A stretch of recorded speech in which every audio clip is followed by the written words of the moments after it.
I met Matthew through Morgan Brigg at the University of Queensland. And, you know, they'd been friends for a couple of years, and you talked about the idea with Morgan, I think, and worked out some things, and then put it to me. And I thought it was a case of, you know, midday sun and English people, you know. I'm like, what kind of crazy idea is this? But I was thinking about it, and I thought it was very interesting, very out of the box kind of thinking about how we look at, well, your book, Evaluating Culture, but how do we work out what good culture is, and so on. And I never came to university straight away from high school or anything. I was a high school dropout, actually. Then I was a university dropout too, later on. But I'd always been interested in reading and writing, especially reading and stuff, even while I worked at all kinds of jobs, cleaning and slinging hamburgers in a hamburger shop in the middle of a big tourist place called Surfers Paradise on the Gold Coast, big tourist place in Queensland on the southeast corner of Queensland. But and I think I've always been interested in understanding my own culture, first of all, and then understanding culture in general. And especially from growing up, my own background. On my father's side, they're the Murri mob, and I use the term mob for people or family or relatives. So they're the traditional owners, mob, of the Gold Coast area, actually the region, from the Nerang, Tweed River up to the Coomera River, and exactly the strip of that Gold Coast tourist area back to the foothills of the Great Dividing Range. So that's my father's people's area, and my mother is a Waka Waka person, coming from a place around about near Cherbourg, a place called Cherbourg, which is a reserve where she was brought up. She was born someplace near there, on a station, a cattle station, and her and her mother and all the relatives were on this reserve, like a reservation, you know. So she was under the Act, as Aboriginal people say. She was brought in under this really old Act, starting in 1897 or something, to do with the protection of Aboriginal people and the sale of opium Act. It's too much to go into about that, but it's all connected up somehow. But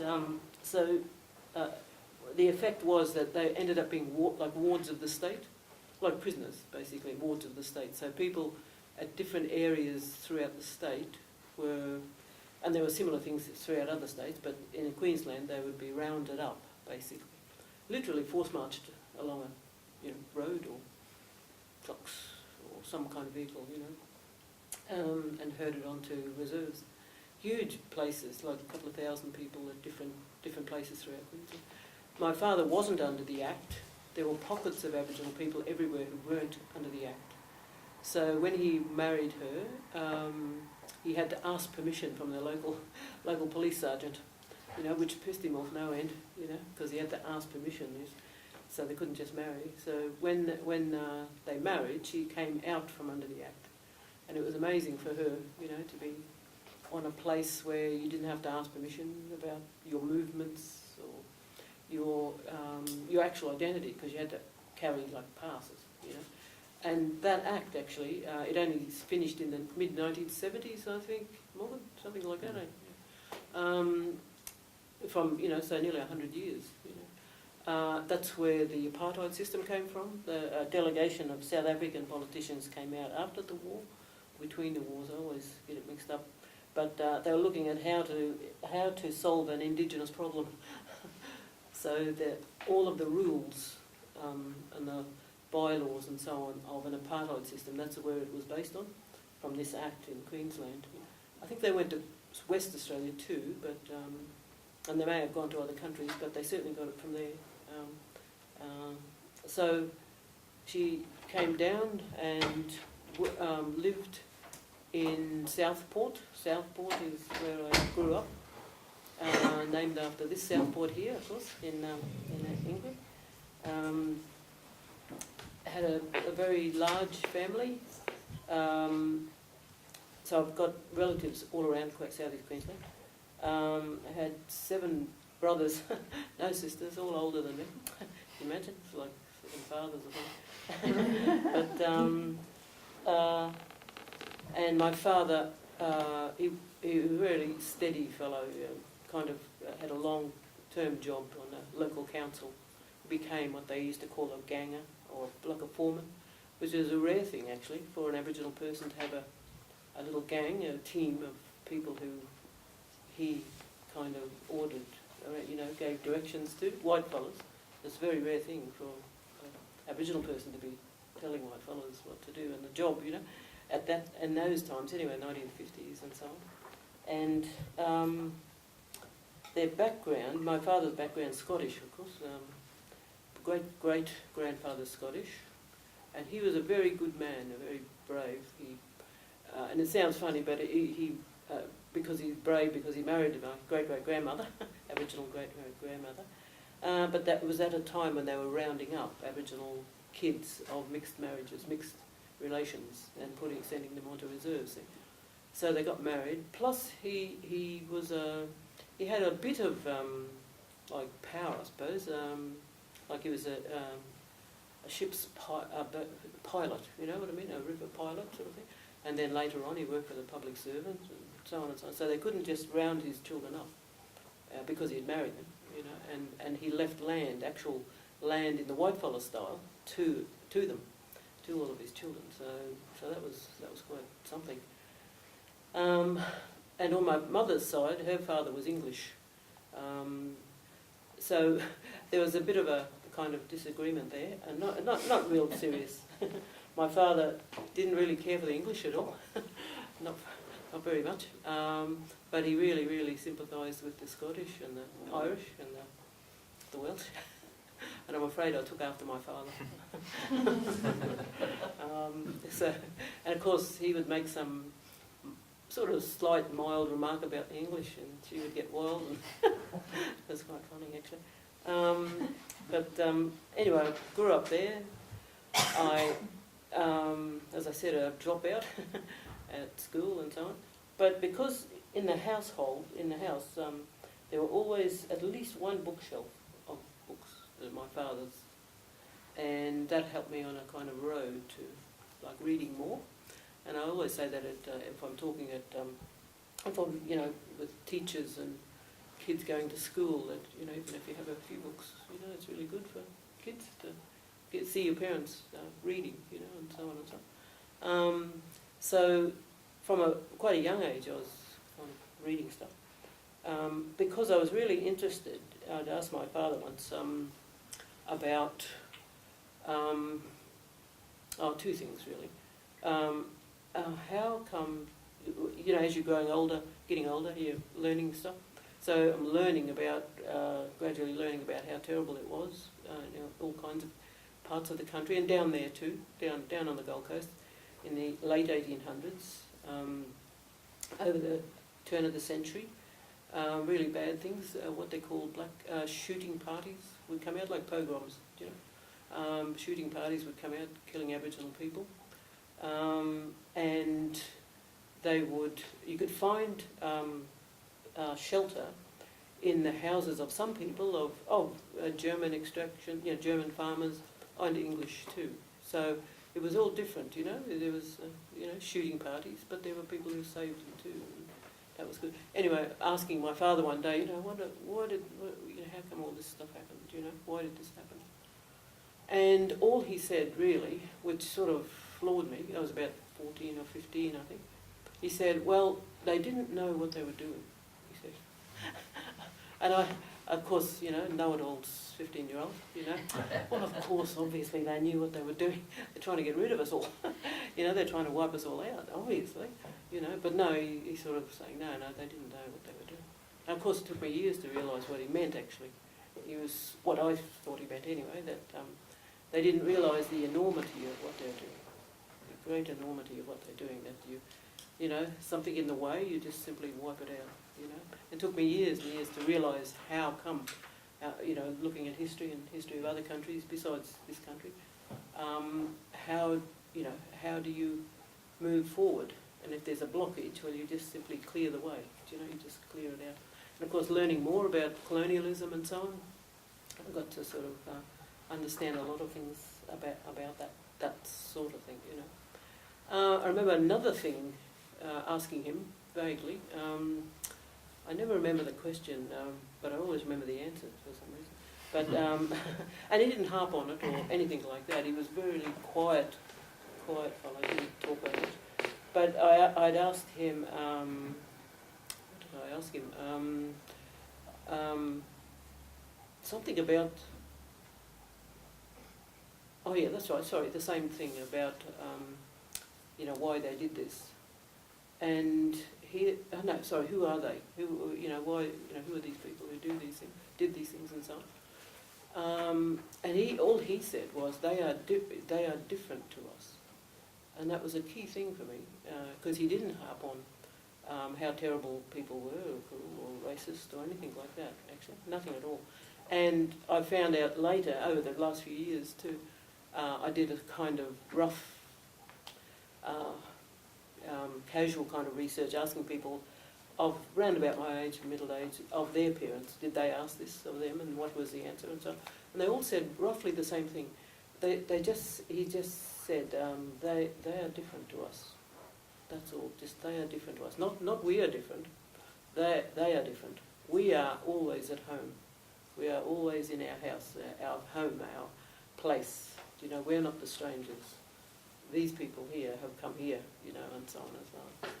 And I thought that was interesting too. And these things that I've found since that a lot of Aboriginal people got those answers similar answers from their parents. And probably that was one of the most amazing things that I found, that among our own old people, there doesn't seem to be this bitterness about terrible things that have happened, you know. And I saw this in the film of Matthew's father's film about the miners, older people talking, being interviewed and talking. There doesn't seem to be the slightest bit of bitterness about anything. Do you know what I mean? Even though going through all those terrible experiences, like Tony was saying, you know, working in terrible conditions, humiliating, you know, and so on. And even though it gave them good, a security of some sort, you know, a wage, a house, miners' cottages, a house, and things like that. But what you had to go through to actually get it, do you know what I mean?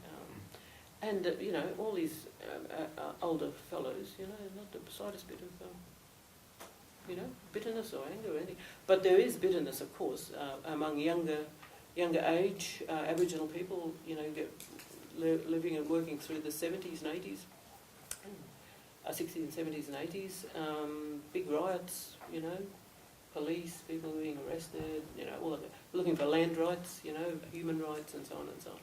So younger people got angry, and I'm not quite sure if younger, you know, there's children of miners and would get angry. I suppose when the strikes happened, you could see kind of quite clear anger against the unfairness of it all. But anyway, I'm not quite sure where to go from here. I suppose what about something about the experience of being over here and how that's made you reflect on your, I don't know, thinking about the world back in Australia? Oh, it's been amazing here, but yeah, sorry. One of the things that really interested me about the project was because I've worked with a whole lot of different people in politics, you know, on the street, you know, in political activism, but also at the university, but also in community development, which is why I you know, shared some ideas with Vic about community organising and community development and so on. That's what I mainly do. But I've always been interested in politics anyway, too, because I want to know why these things happen. And to me, as far as analysis and that go, it seemed like it couldn't get beyond just simply looking at colonialism. You know, it has to be wider than that. It has to be that, you know, some more other reasoning, you know, and of course looking at imperialism. You know, somebody compared it to, you know, the film Alien kind of thing. You know, the mother alien is like the imperialism, and all these other ones known as like the colonialist exercises everywhere. You know, so I wanted to sort of get beyond that. What, you know, why? How hard is it to get a good culture, good society, good, you know, some kind of stable system? Because coming from an ancient system like ours, in a sense, it's a kind of like, I sometimes compare it to like a dome. You know, those sphere domes. You know, completely like cut off from a whole lot of other cultures, countries, except from the north. There were visits, of course, over centuries from the Asians, Chinese, and so on. But they always went away again, you see. They didn't stay. So we're kind of left on our own for vast eons of time to develop a particular society. And it developed in a particular kind of way. And it developed in a way that covered the whole country. So there are hundreds of language areas. And it is an actual system, but not a system the way white fellas make a system, or any other culture for that matter. Not by war and invasion, rebellion, revolutions, and so on and so on. Not by unification, nothing like that, but very steady and stable over vast periods of time, where place is very important, you know. And that's what I found when I came here too, that in a way, I know I've heard from people saying that, well, place isn't exactly the same as we're talking about over a long period of time in one place, you know. And we say place with a capital P, because it's a language area. And they're all autonomous. Nobody rules anybody else. It's not a hierarchical system or anything like that. So nobody comes in and invades your country and so on, or even talks for you, you know. But nevertheless, I see this, how important this place is. Like, for example, the other day we were going somewhere, and I asked Vic and Karen, the lady in the car, we were going somewhere outside of this area, outside of the Northumbria area. And to me, the land really looked different, quite different. And they both answered at the same time, saying something like, no, this area, this is a few hundred miles away, no, this area is quite foreign to us. And I was struck by how Aboriginal that is, actually. That's a very Aboriginal thing to say. Because out of your own area, it is a different country altogether. And we say the word country, actually. You know, my country, your country, it's only about 100 miles away. So I thought, to me, that told me that place, even though things are huge, violent changes, as you say, over time have happened, but people still have this idea about place. And of course you see it in language, even the mix-up of language, you know, a few words. And for a lot of Aboriginal people, that's the same. It's a lot of languages are lost. And in West Australia, Northern Territory, across the north, they retain their own languages. Most Aboriginal, urban, rural Aboriginal people, they use some words only, you know, but they don't know the whole language with it, you know, not with grammar, you know, that kind of stuff, and so on. So that told me a lot. The other thing that I found of interest too was, sort of just interesting to me, that is that I didn't hold as much interest in Roman Britain, or the Normans were shocking. You know, I didn't know just that distinction between the Romans and the Normans. I found that very interesting because I just saw it all as invasion, colonisation, and they're just slightly two slightly different sort of things, but they're quite different. I've learnt that, you know, from Matthew. But probably when we went to this solstice, I'm sorry, what's that period? Long Meg. Long Meg, So it's yes. near Salkeld. Salkeld? Near Penrith. Penrith, that's right, near Penrith. That was very interesting because it had a stone circle and one large, long stone area. There, that's long meg. Yeah, and it's spread out, and it's Neolithic, Neolithic, about 12,000 years old, And I have to say, for myself, but no doubt you might have a different, but for myself, I felt quite close to that, because I had this feeling that there were people still there, old people, and it was similar, it's a similar kind of thing for ours. Ours is different areas. I took people to my own home area where there's an old boar ring, and a boar ring that's about 10 feet away from the main highway, so it's so built up, and the council looks after it, and so on. So it's okay, but people were there and looking at it and walking through it, and the tourists walk through it all the time and so. But it's very old too. Actually, not in Aboriginal terms. It's not very old. It's only about 5,000 or 6,000 years old. There are a whole lot of other places that 20,000, 30,000 years old and so. But yeah, I sort of felt very close to that kind of place. More so. It was of interest. Very interesting, the Roman thing, very interesting. But the people are marvellous. I found biggest thing. Very well, and again, this idea got from my father. I have to say, thinking of English people as a bit on the cool side, cold. I know it's all a bad rap, not to be taken seriously. But I suppose it's amazing, isn't it, what you're told and how you're influenced by people, and so on. And of course, this is the north of England, or up there, and of course, they're not anything but cold, anything but cool. Very warm-hearted, very, very, very nice people. That really made a big impression. Very moving. Do you think that there was?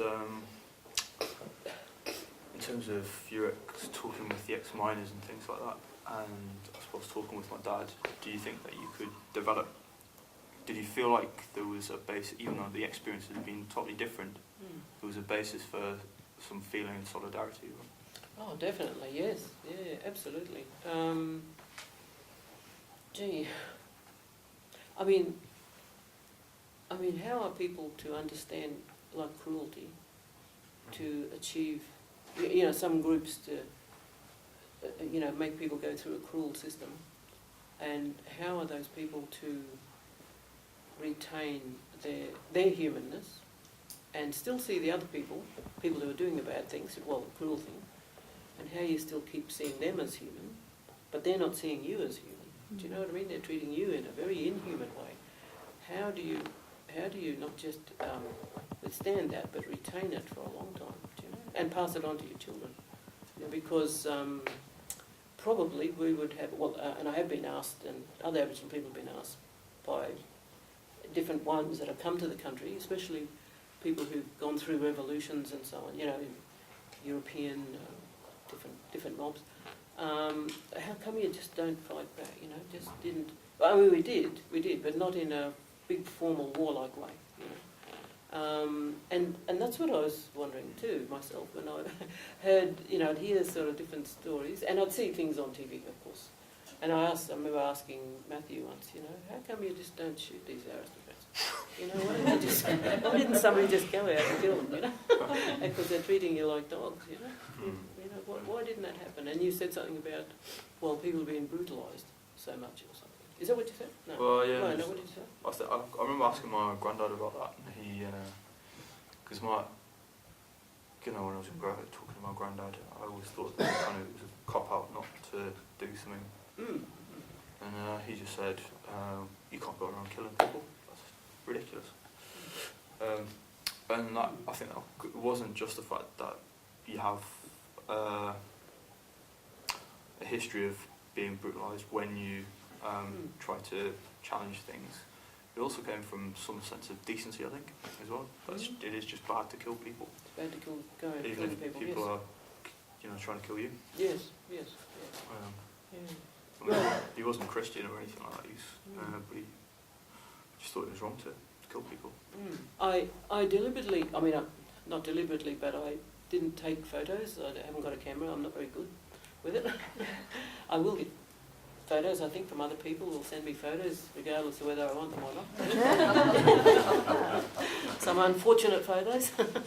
But also, I want to remember it on a deeper level than not photos. Do you know what I mean? The actual experience and the feelings. There's a Murri notion about you don't really learn or understand anything except without your feelings being involved. You really only understand things through feelings, not just cognitive, knowledge or memories and so on and so on. But so I want to remember it in that way. But straight practical things like working with, going to that conference, or community organisers, some really good ideas, because that's where I've really tried to contribute, And some of it's very hard in some ways because it's too difficult to go into the whole history of Aboriginal affairs, how awful it's been. No treaty, the only English-speaking common law country in the world with no treaty. Everybody else has except Australia. And they like it like that. They don't want to change it. Even though I and not all Aboriginal people, but I and some other people do want a treaty. But not a colonial sort of treaty, a different modern sort of treaty. But so there's Aboriginal affairs funding, and a lot of organisations, thousands, literally thousands, rely on it. And a lot of them are community organisations, of course, and big ones, small ones, all kinds, straight incorporation, companies, all kinds like that.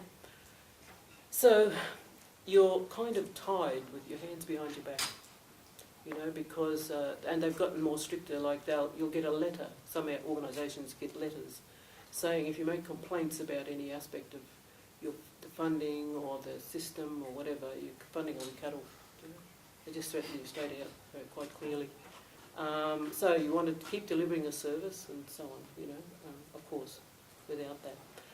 So in the area of community development, which is sort of a bit more freer, I and many other people have worked in different ways and built other organisations and so on.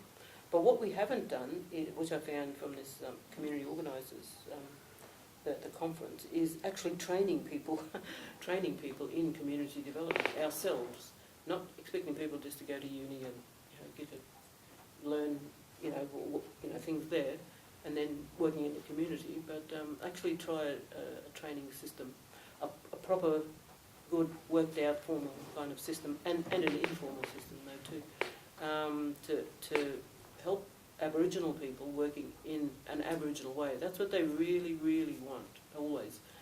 Because there is this idea that we still, and it's a mad idea for a lot of white Australians, and for especially the government, but that we still act and talk and think like we run the country. See, all 3% of us, 2.5% against everybody else. So that would be a great way of doing it. You know what I mean? We just did it hit and miss, basically. Random. We just thought, oh well, there's this small organisation. We'll build it up. We'll help to launch other organisations and so on and so on. We'll try to get right away from welfare. Try really hard to get away from the idea of welfare, so that people. How do you empower people? How do you do that? But that would be a great idea. So I and the other Aboriginal person who isn't here, Bob Weatherall, because he's on the same board as I am, same organisation, we're going to formally try and do something about that when we get back. So that's an actual practical thing that we're going to be doing. The organisations at the moment too, because of the funding system, it's like health organisations are here, and only help people. And law, legal services are here.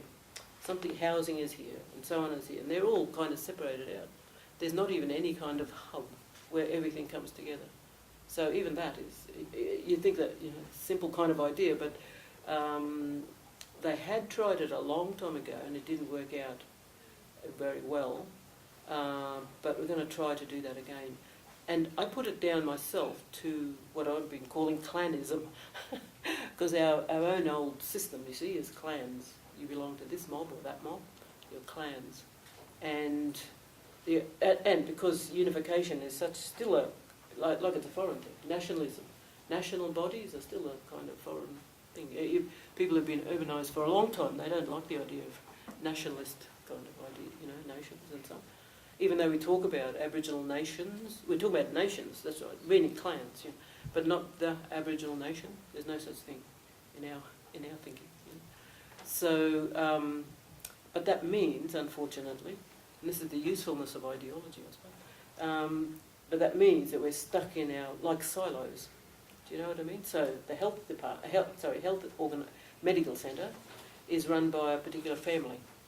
The legal service is run by another family, and so on and so on. You imagine how that works and how difficult it would be to have a hub of some sort. But I've seen it here now. Try and think our way through something like those sorts of things. But how, I don't know. But it is, it's an absurd sort of situation, Aboriginal affairs. There's about nearly 600,000 Aboriginal people. Something like nearly 2/3 under the age of 25, and there are billions of dollars spent, but something like less than 15% of that actually gets to Aboriginal communities. Something like less than that. It all goes to administration, private companies, white collar companies. What do you call them? Consultants. There's 1 million consultants. It used to be one of the flashiest buildings in Canberra was the Aboriginal Affairs building. And of course in a lot of communities, really poverty-stricken, the best building is the police station. Quite often. And the bar, the alcohol, what do you call it? Where they set the pub, the beer garden, sort of like a beer garden kind of thing. That's very nice. It's unbelievable, It's just, but we don't. Aboriginal Affairs essentially isn't run by Aboriginal people or for Aboriginal people. It's run by the state for the state. For the states, but for the state, with a small s too. Are there any questions for Murri? Morgan? Yeah, thanks, Murri. I just wanted to follow up on one of the things you were saying there. When you were talking about setting up a training organisation or providing training to do community development on Aboriginal terms, in a sense, or being informed by Aboriginal principles, it strikes me that sort of venture is the sort of thing that Matthew's talking about by this idea of good culture and so on. So if you were to do that, two questions. What are some of the key sort of principles or precepts that would be at play there in running that on Aboriginal terms? And what's the possibility for traffic between those sort of understandings and the sort of work that people like Vic are doing here? Because that's in a sense part of what you also talked about. Right. There is that kind of traffic and possibility. Yes. So to me it seems like there's both difference and possibility of sharedness and traffic at the same time. So I'm just curious if you have any thoughts about those things. Yeah. Well, the last one first, I'm just seeing that the traffic will go on. We will keep in touch by Skype, talking about our how we're working out these problems, like clanism, and things like that. Plus, just how we're going along, what blockages we've come across too. Funding is always a big blockage because if you want to be independent, it's practically impossible because you get philanthropy. All the problems with philanthropy are there, and it's difficult getting government funding. It's difficult first of all, and then when you get it, there's so many strings attached. You can hardly run it yourself. So we'll be talking about all those sorts of things. Plus internal conflict, just some internal conflict that's happened just recently. And, I'd be very interested, we've talked a bit about it, not much, but how do you get through this? Just bringing people together to work on some project, that's all. So even things like the nature of conflict, you know, what is the nature of conflict and how can we work it out? We have had, and still have in some ways, old ways of settling conflict or treating conflict, but more and more it's getting more and more difficult, you know. It comes in different guises too, and so on. But the first question, I suppose some of the really important things that we try and look at is that mainly two things, is reinvigorating and revitalising the idea of, you know, a lateral system. Men and women are separate but equal, you know, or balance. That's what we like, the idea of balance. So men are there is such a thing as men's law and women's law, men's business, women's business, spirituality too, and so on and so on. So the actual setting up of structures would have to be something like that. And when I go back, we've been talking about this for a couple of years, really, setting up a women's, Aboriginal women's council, really. More of a advocacy, you know, that sort of thing. Not welfare, but advocacy and policy and so on and so on, things like that. But also in state politics, many women feel that men have had a go, Aboriginal men, and always careful about saying this in front of Aboriginal men. There's nothing against that, but our approach to politics has always, traditionally, is a shared thing. You know, the old thing about women running half the world? Well, actually do it, you know, actually do it. You know, so structures, sort of. For example, we're already doing something similar like this in the idea of a national congress. It's an Aboriginal group of people got together and just simply constructed this Aboriginal representative body, and it's made up along this sort of line, lateral system. So there are chambers, and equal numbers of chambers, like 20 men, 20 women, and 20 men, 20 women, 3 chambers, and the executive council, which is half and half, and all the chairs are dual chairs, men and women. And that's very much a part and parcel of the old traditional stuff, you see, and they put that in a modern style. And there's only a tiny bit of democracy in it because the focus groups and research they'd done beforehand all around the country about setting this up, they all said they don't want democracy, because the experiment in democracy that happened some years ago, about a decade before, called ATSIC, and it was an experiment to help Aboriginal people understand what democracy was, you know. And what we found is that it allows all kinds of dodgy people in democracy. And that didn't go down too well, you know. People said, well, we're not going to have democracy again, all kinds of, you know, not ethical people. The real old system was an ethical system, it is, actually. But it's not called ethics, it's just called the law. You have to behave in a certain way, you know. And so it's not democratic. So those things that we would start to build would start off on the ground like that. You know, would have to be like that. Yeah. Basic, very basic. Think about the other problems like funds and that later. Yeah. Anyway. So I was just about democracy. Yes. So that's, I mean, it's certainly not representative democracy, or in some case liberal democracy, but there are a range of different democratic procedures that might historically have been used, which might look like this, no? Or, I don't know. You've been in Britain? Oh, well, I don't know, just elsewhere, Just participatory I don't know off democracy. the top of my head. I mean, I was moved to smile because, you know, Mary's thought, well, democracy lacks in dodgy people, don't we know it?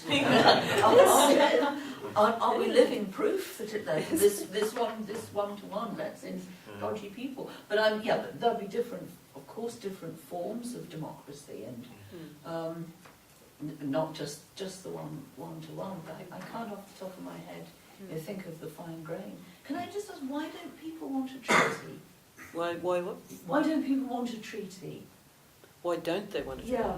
I think they have an idea. I don't know, Archie, you might want to say something there, but if you do or not, I think the thinking is that we'll be giving up our sovereignty. Somehow we're making a, what do you call it, Faustian sort of thing, you know, like we give up our sovereignty in order to get this treaty kind of thing. And,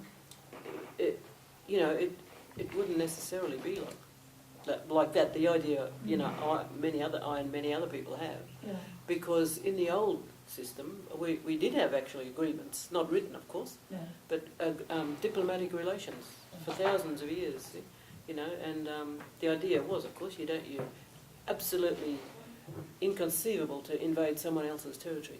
Do you know what I mean? But also agreements about a whole range of things. But of course, a modern kind of thing would be different. But some of the structure you could see that would be already there. Like, for example, local governments. If you saw our own system on a map, it's just like local governments. A whole country full of local governments, but with no national government, no state government. So it would be like just slot in. Do you know what I mean? Like, even though some of those country shire councils, they're unbelievably racist. This is where what's her name? The redhead. Pauline Hanson. It's full of Pauline Hansons, shire councils. But by the same token, they're people who a lot of Aboriginal people went to school with. You go to school with these same sort of people, and sometimes intermarry. So you know them. They know each other, even if there mightn't be any love lost there. You know each other. So, and they're already things like MOUs. That sort of not legal agreements. They're already in place. A lot of them. But of course, an actual treaty would be a real legal treaty would be something entirely different. And you'd have to work out the whole mechanism with states. Do you know what I mean? But it certainly wouldn't be. It wouldn't be worthwhile having a treaty if it was a colonial style treaty. It's not worth that. It's not worth that at all. And of course, probably the Australian government would want only that. A colonial style treaty. Yes, yeah, they'd want that. Their idea at the moment of constitutional recognition. I'm not quite sure if you heard anything, Morgan, but I'm not quite sure what the percentage of white fellas. It seems to be some white fellas want it, a lot of white fellas want it, but a lot of Aboriginal people don't want it because they see it as a red herring or a diversion or it's a straight out assimilationist ploy. Oh well, now we recognise you in the community, in the constitution. You won't need a treaty now, will you? And it won't put any kind of pressure on the government to treat us more. I mean, is violence going to stop in dysfunctional communities the minute we get recognised? Or not the minute, but even a year later or 10 years later? It's not going to do. We're pretty well sure it's not going to do that. Is land rights and native title going to actually work out? Is the terrible third world poverty going to, despite all the funds, is that going to stop? Because of that? I don't think so. And treaties won't change things, but I wanted, in that direct way, but I just thought, I wondered whether there would be, I think understandably, the thought that a treaty is a kind of insult in a sense. In a sense, yeah. Because, it says, well, okay, I recognise you now, 2015. It's a sort of kick in the teeth. Well, it is that too, yeah. There's that side of it too. I see the contradictions there too. It's like, well, what would really change if we had nothing? I'm always reminded of this paper I read of one of the judges to do with land rights, I think in the Northern Territory, Justice Gray. And it was all about the politics and legalities of land rights and so on. But I always had to laugh at the end of it. He said, really, quite seriously, it's going to be, or it is, a great problem for Australian law that Aboriginal people still imagine the country to be theirs. I kill myself laughing because, of course, that's exactly what Aboriginal people think. They think, doesn't matter what white fellas do, or what happens, they make great pronouncements in the law and politics, and they'll just keep thinking of the country as theirs. And you might say, oh, well, that's some kind of romanticism or something, but it's a real thing. It's a real thing. They don't feel that you have to. Nobody feels they have to argue intellectually the point, or anything like that. Anyway. So our last question. Can I ask a question in total ignorance? You talked about some shocking things, but one of the most shocking things to me was this Department of Aboriginal Affairs, which seems to have absolutely nothing to do with the community, no membership, no representation, total disconnect. Are there any avenues there? I guess people have campaigned to make it more responsive. Or is it just people try? not leave it, it's theirs, there's nothing to be gained through that channel? No, people try. Aboriginal people try to do that, but it doesn't change.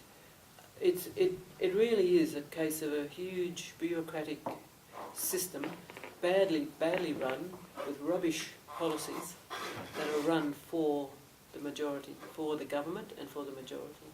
You know, they are bad policies that don't work, and they keep sort of bringing them out, and they know they don't work.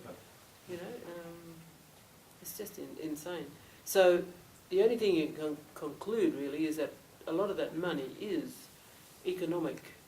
It's for economic reasons, to keep a lot of white fellas in work, actually, paying their mortgages on. That's what it's for. You can't help it. Thinking like that. Think the worst. You can't be far wrong.